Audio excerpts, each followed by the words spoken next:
Bonjour, bonsoir à tous, vous qui regardez les vidéos, que ce soit le jour ou la nuit. Ici DVD Pro Souvenirs. Et aujourd'hui, je vais m'attaquer sur un coffret de la WWE, oui.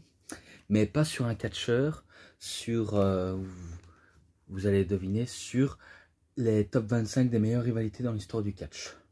Donc je vais vous montrer ça tout de suite. Le coffret, avec André le Géant et Hulk Hogan à l'affiche. 3 DVD. Et de l'autre côté, enfin derrière, Austin et McMahon. Et il est en français. Et il dure 7h16.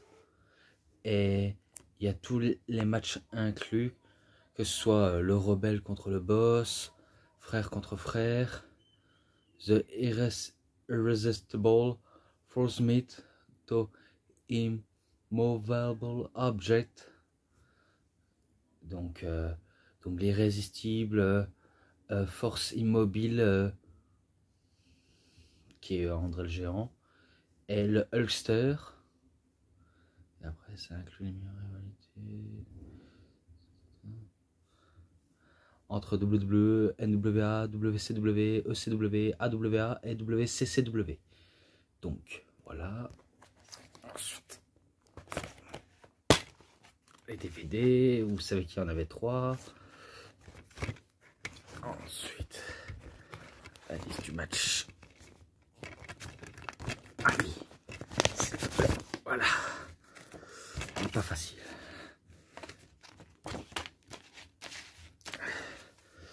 Donc, tout d'abord, le DVD 1.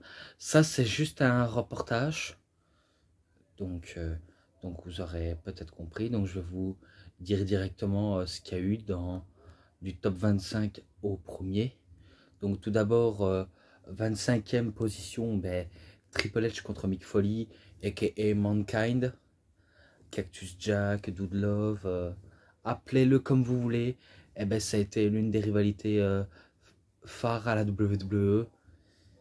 Et une énorme intensité dans les matchs. Mais là, ils nous parlent de leur rivalité. Hein. Donc, et en plus, celui qui présente le DVD, c'est Renee Young. Donc voilà. Ensuite, top 24, Taz et Sabu. Là, c'est une rivalité à la ECW. Donc, au moins, vous le saviez déjà. Et il y a un match, je crois, qui est à l'intérieur, c'est celui de Barely Legal, qui est même dans le DVD ECW One Night Stand 2006. Donc oui, je sais. Maintenant, j'ai déjà dit. 23e, Rey Mysterio et Eddie Guerrero. Également, une rivalité épique, que ce soit de WCW et WWE. En tout cas, là où ils ont pu s'affronter. Peut-être au Mexique, mais pas sûr. Mais ils en parlent de leur rivalité.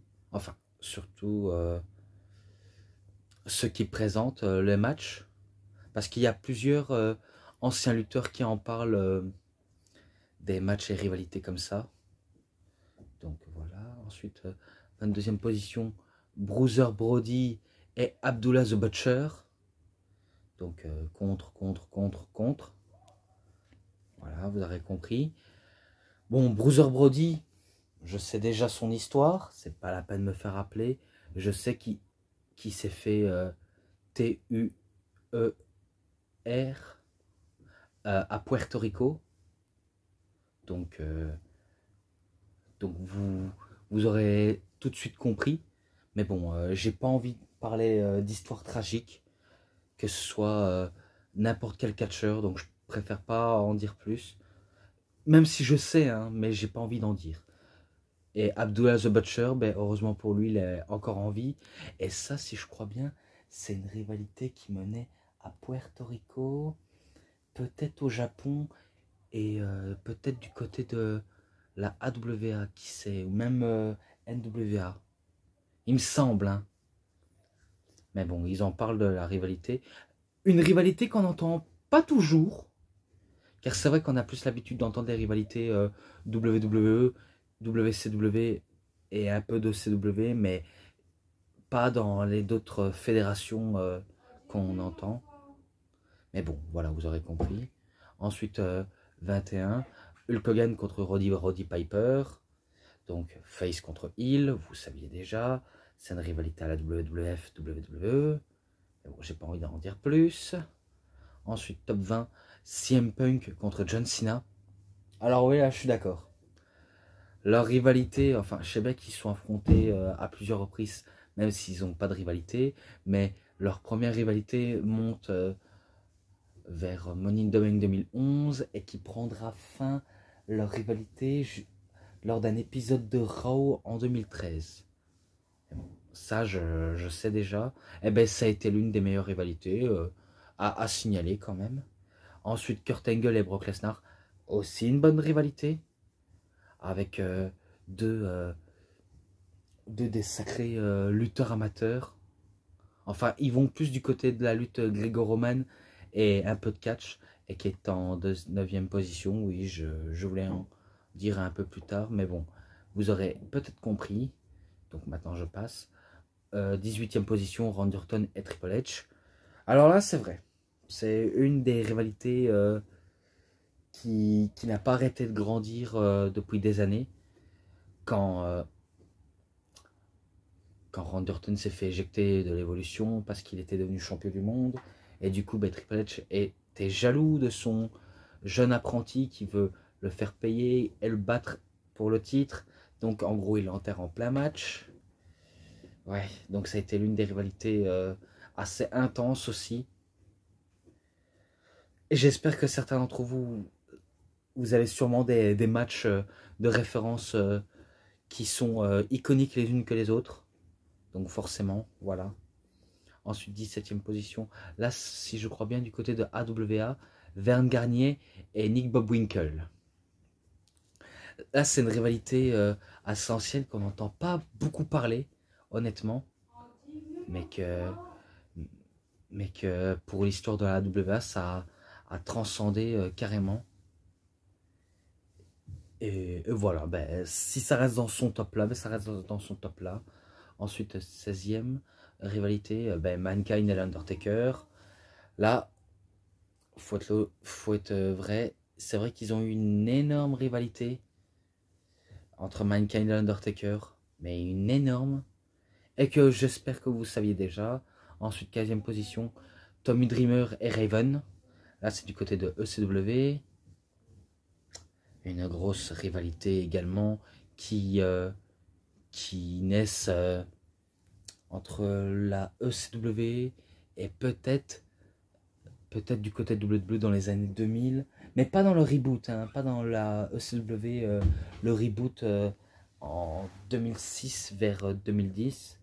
Donc rien à voir, mais en tout cas c'était une rivalité intense du côté de la ECW.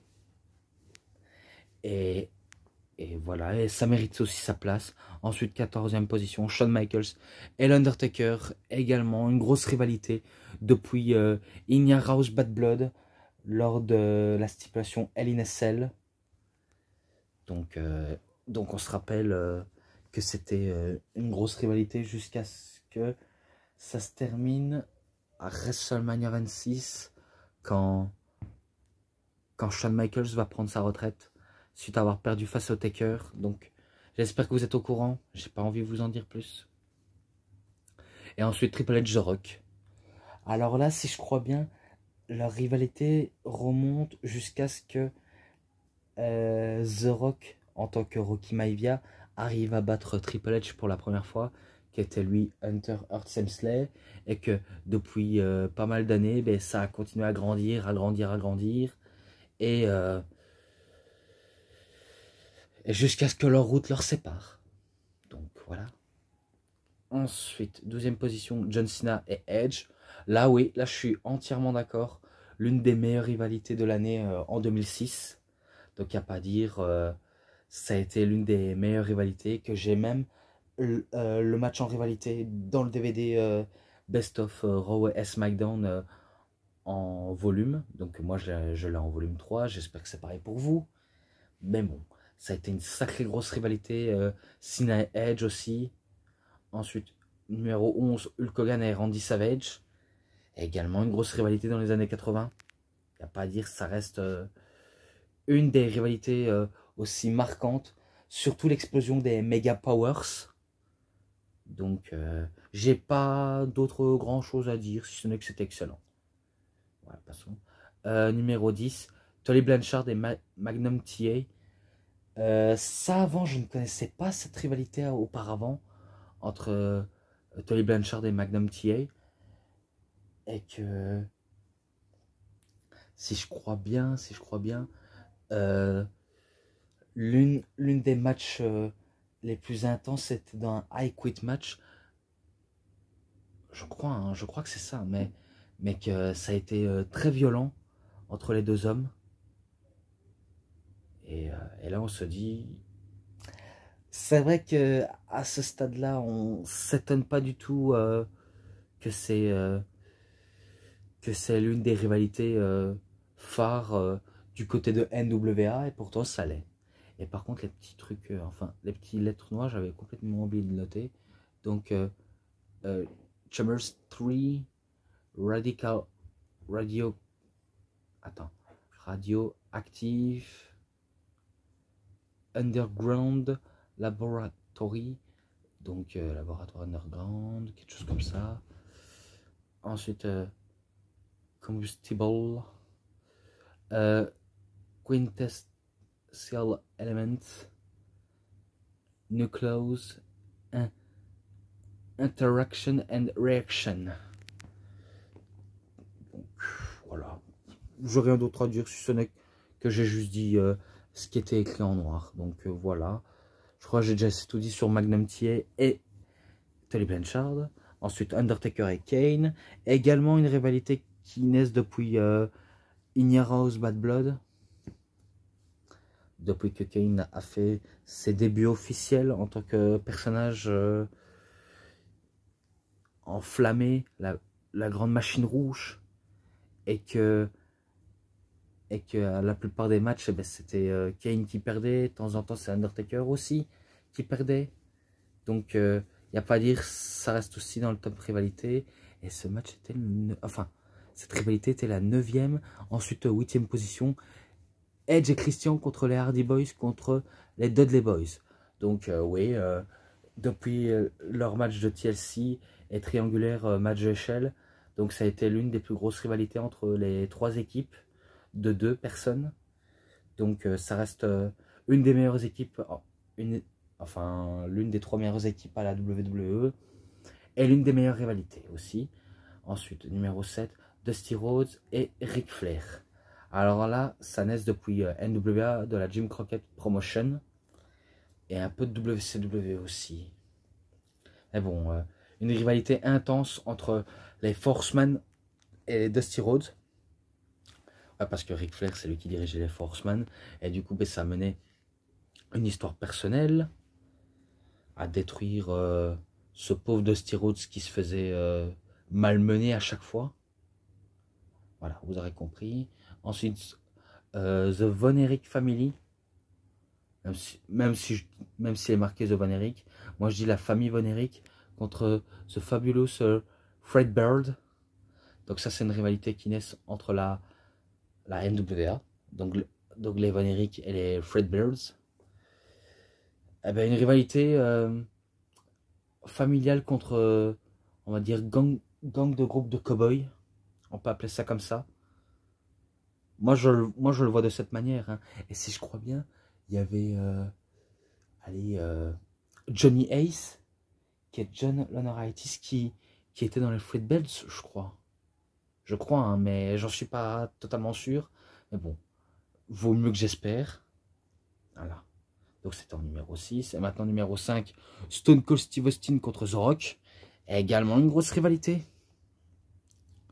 Et oui. Et ça se termine jusqu'à WrestleMania 19 en 2003. Donc ça a été une des rivalités les plus intéressantes et intenses. Donc on s'en rappelle tous. Et tellement tous. Et je crois que j'en ai assez dit. Ensuite numéro 4, André le Géant et Hulk Hogan. Bien sûr. Qui ne se rappelle pas de WrestleMania 3 où il y a un passement de flambeau entre André et le Hulkster. Donc qui ne se rappelle pas de cette rivalité-là. à part les nouveaux, je pense que les anciens s'en rappellent. Donc, j'ai pas besoin d'en dire plus et j'ai pas besoin d'en dire moins. Ensuite, Ric Flair contre Ricky Steamboat, donc en numéro 3. Eh oui, qui s'en rappelle pas les 3 matchs notés 5 étoiles et une qui a été notée 6 étoiles, mais que ça aurait été mieux noté 5 étoiles. Eh bien, la trilogie Flair Steamboat, c'est vrai que 5 étoiles, ça se mérite grandement. Donc, c'est vrai que quand on a 5 étoiles et qu'on fait un très très beau match, donc ça veut dire que ce match reste du bon et pas de la merde. Et maintenant, ben, aujourd'hui, ben, maintenant les matchs notation, eh ben, c'est noté n'importe comment de la part de Dave Metzler. Mais entre Ricky Steamboat et Ric Flair, ça reste l'une des meilleures rivalités et 3 meilleurs matchs avec 2 excellents catcheurs. Donc voilà, ça mérite sa place. Ensuite, numéro 2, Shawn Michaels et Bret The Hitman Hart.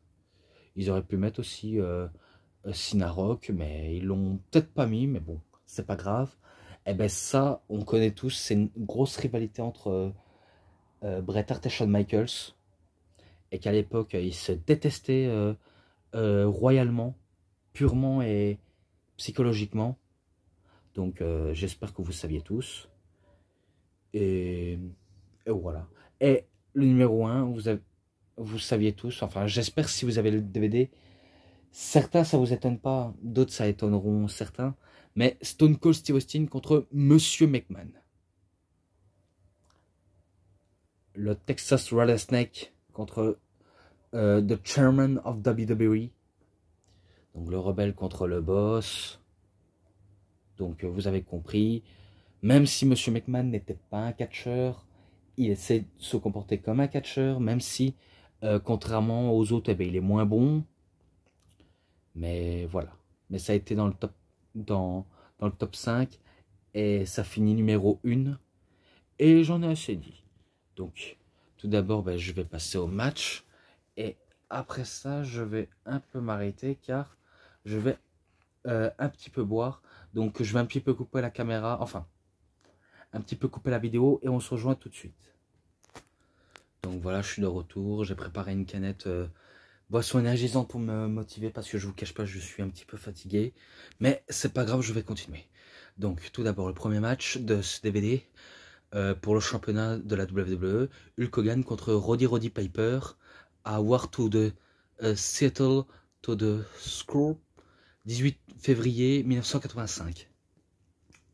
Alors là, je pense pas que ce soit un pay-per-view de la WWE annuel. Hein. Non, à mon avis, je ne pense pas du tout.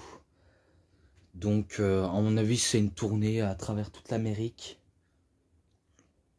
Et que Hulk Hogan fait face à Roddy Piper et qui défend son titre face au, on va dire, à la pile électrique énervante qui est Roddy Piper. Et du coup, si je crois bien, le vainqueur de ce match... Ah, parce que je passe court, hein. Je sais bien que c'est Hulk Hogan qui bat Roddy Piper avec Big Boot et descend à la cuisse. Et 1, 2, 3, victoire. Je célèbre avec le public. Donc, victoire d'Hogan. Ce match-là, je mets un 3,40. Peut-être pas pour la beauté du catch sur le ring, mais pour l'histoire en lui-même. Donc voilà, je crois que j'ai assez de tout dit sur ce match-là. Ensuite, deuxième match, I Quit dans un match en cage. Oh là, j'aurais dû dire que c'était un match en cage. Donc c'était un I Quit match dans un match en cage pour le championnat des États-Unis à la NWA. Tully Blanchard contre Magnum TA à Starrcade 28 novembre 1985. Oh là là, je crois avoir déjà vu, mais le reste du match, je crois que j'avais un petit trou. Mais bon, je vais essayer de trouver la chose logique.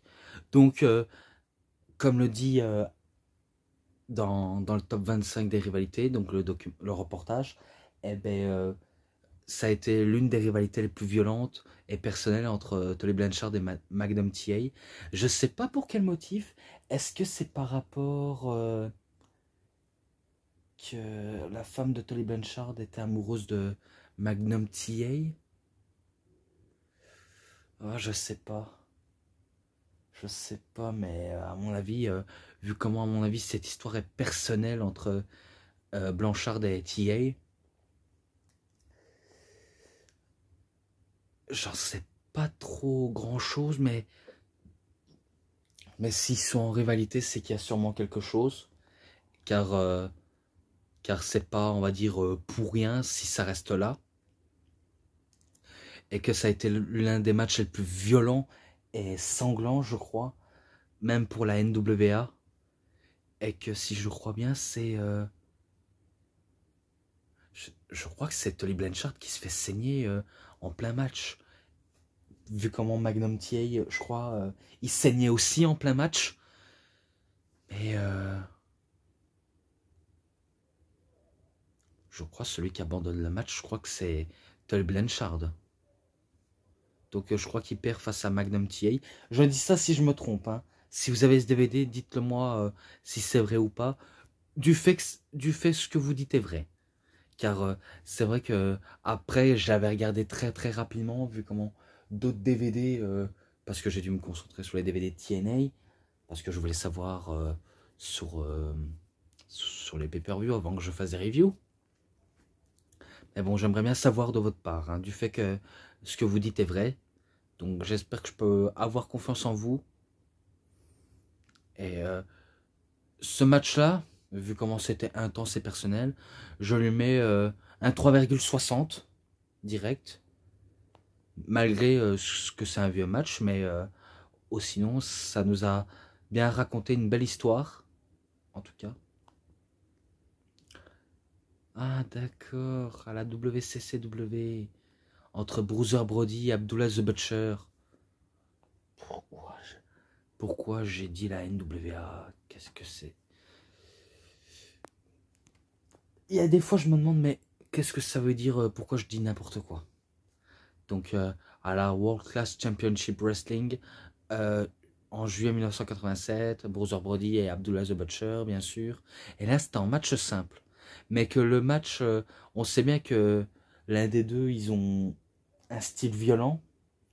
Bruiser Brody, il a un style violent. Abdullah the Butcher, il a un style violent. Malgré que ce soit un gros type, parce que c'est vrai qu'Abdullah the Butcher, c'est loin d'être une personne de très, on va dire, très fine du côté du poids et de la taille. Mais malgré tout, c'est un gros bourrin. Abdullah the Butcher, comme Bruiser Brody, c'est vraiment un gros bourrin. Un grizzly, comme on en a vu des grizzlies. Et que je crois bien, même ce match aussi, ça partait en couille. Car l'un des deux finissait en sang. En plein match. Je crois, hein, mais normalement, les choses comme ça, je dois pas me tromper. Ouais, je crois que c'est bon. On va dire, c'est une victoire de Bruiser Brody, car je pense le voir de cette manière-là. Mais en tout cas, dites-moi si c'est vrai ou pas, car c'est vrai que moi, un coup, j'ai déjà tout visionné, mais j'essaye de pas les oublier. Il y a des moments où je peux oublier, mais il y en a que je m'en rappelle tellement bien. Donc on va dire que je mets victoire Bruiser Brody sur Abdullah the Butcher. Et ce match-là, je lui mets un 3,50. Voilà, maintenant je vais boire un petit peu.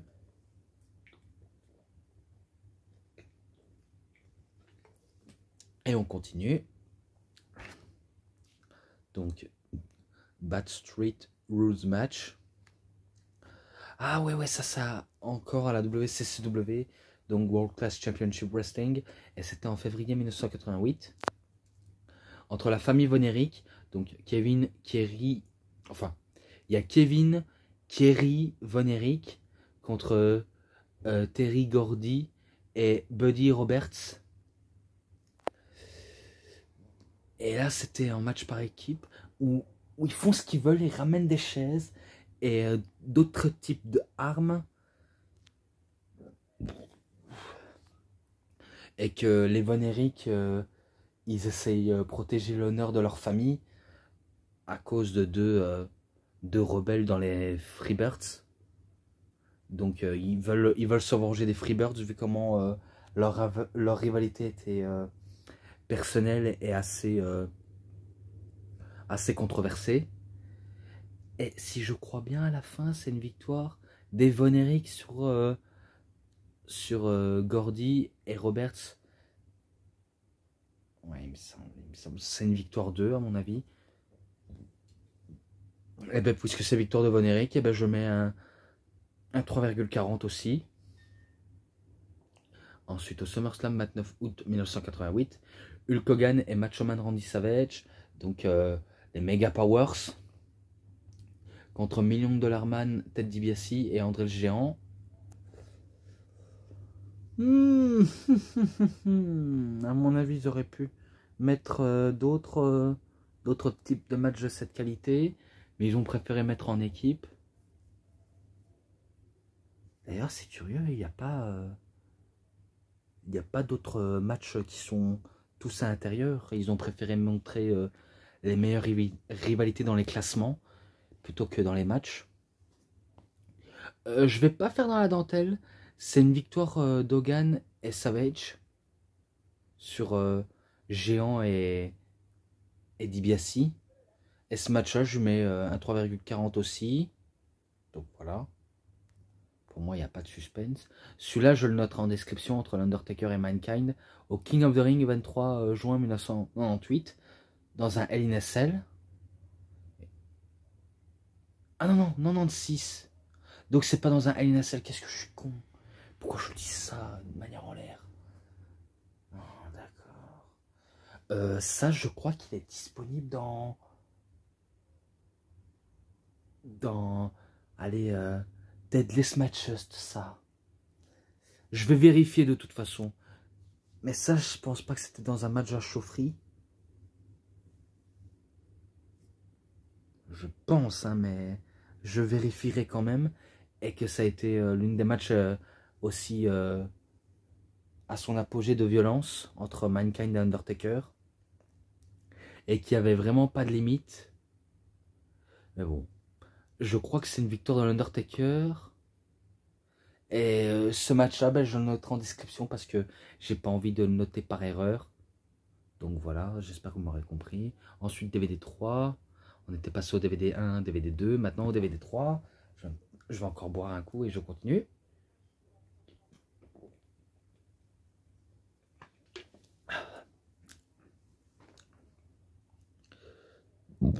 Pardonnez-moi. Donc dans un grudge match entre Taz et Sabu à Beverly Legal 13 avril 1997. Donc ça je l'ai dans ECW One Night Stand 2006. Donc l'excellent show de One Night Stand. Avec un public chaud comme la braise. Et chaud patate, chaud quartier. Des fois j'ai l'impression, est-ce que c'est pas des tchécards qui insistent à une fédération violente? Parce que c'est vrai qu'aux États-Unis, il y en a pas mal de tchécards, je crois. Que ce soit blanc, noir, musulman, mexicain, quelque chose comme ça. Et tout ce qui est latino. Mais il me semble pas, enfin, peut-être pas. Et que je crois que ça s'est déroulé à Philadelphie. Ouais, ECW, c'était, on va dire, la ville principale à Philadelphie. Oui, le pays de Rocky, du film Rocky, bien sûr. Et que, entre Taz et Sabu, eh ben, ça a été l'un des matchs extrêmes, quand même. Avec beaucoup de prise de risque de la part de Sabu. Et le côté destructeur et dominateur de Taz. Et qu'à la fin, si je me rappelle bien, Taz calme Sabu avec sa Taz Mission,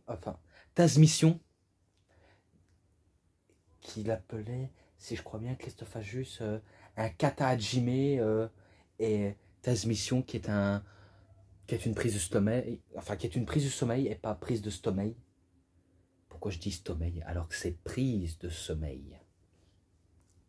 Si je dis, enfin, si j'articule mal correctement, ça n'ira jamais. Mais bon, c'est victoire de Taz. Et si je crois bien, à la fin, Rob Van Dam, il attaque Taz. Donc il aide son ami Sabu. Et après, ben, ils se font huer par le public. Vu comment Rob Van Dam était détesté du public à cette époque à Beverly Legal, parce que Monsieur Van Dam décide de partir à la WCW, je crois, pour faire plus de thunes. Même si, en vérité, il va quand même rester pour la WCW, ECW, quelque chose comme ça. Non, à mon avis, je crois il part du côté de WCW.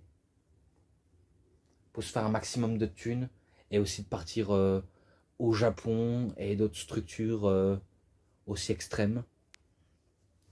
Mais autrement, Van Damme et Sabu, même Taz, leur seule arme, leur seul fait d'arme dans une structure, c'est bien la ECW. Hein. Donc il n'y a aucun souci là-dessus. Et je crois que j'en ai déjà assez tout dit là-dessus. Et que ce match-là, je lui mets un 3,60 aussi. Entre Taz et Sabu. Voilà. Ensuite, The Final Battle. Tommy Dreamer et Raven. Russell Palozza. Ça, je crois que c'est un pay-per-view à la ECW, bien sûr. En 1997, en juin, bien sûr. Donc dans la même année. Moi, le seul match qui m'avait marqué, je crois qu'ils l'ont peut-être montré dans le top 25, c'est lors d'un match en cage où, si je crois bien, Tommy Dreamer, il menotte Raven et qui lui assène un coup de chaise dans le crâne. Non, à mon avis, c'est pas ça ce match. À mon avis, c'est encore un match où tout est permis. Vu comment à la ECW, il n'y a pas de règle. La seule règle, c'est l'extrême. Donc ils utilisent tout ce qu'ils ont sous la main. Et ils s'envoient des coups réels. Mais purement des coups réels. Et que à la fin, c'est une victoire de Tommy Dreamer, si je crois bien. À moins que c'est Raven qui arrive à battre Tommy Dreamer. Vous savez, dans les pronostics comme ça, tout est possible. Hein. Bon. Ce match est bon. Je lui mets à 3,50 aussi. Voilà. Ensuite, le gagnant, enfin un match handicap de l'échelle. Le gagnant gagne tout. Donc c'est pour la mallette où il y a un contrat pour être le PDG officiel de la WWF WWE.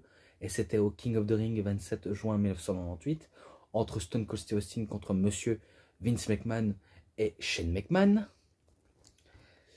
Et que le père et le fils doivent s'associer pour détruire leur ennemi juré, qui est Stone Cold Steve Austin.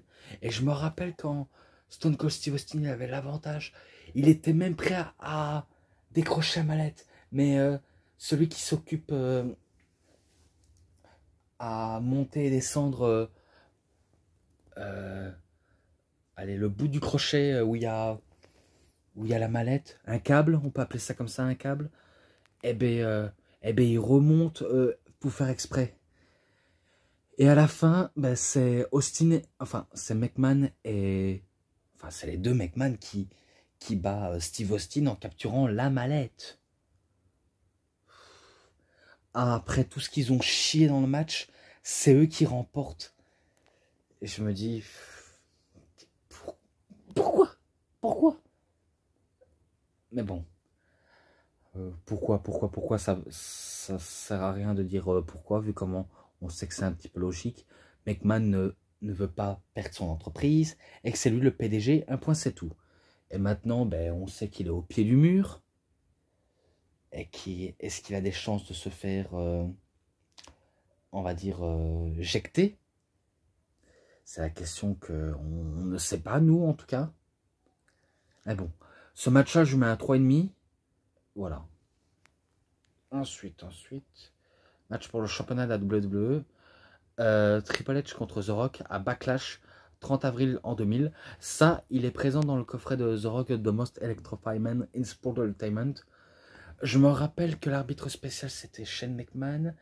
Et que The Rock va allumer Triple H et Shane McMahon sur la table des commentateurs. Il va même allumer Vince McMahon. Et en même temps Triple H, bien sûr. Et après, c'est là où Linda McMahon arrive avec Earl Hebner. Elle pousse sa fille Stephanie. Et du coup, ben, ça permet à The Rock de faire un spinebuster sur Triple H et de battre avec un People's Elbow et de devenir champion de la WWE. Donc victoire de The Rock. Ce match-là, je le noterai en description. Ensuite, match encore de la WWE entre Stone Cold Steve Austin et The Rock à Rebellion 3 novembre 2001.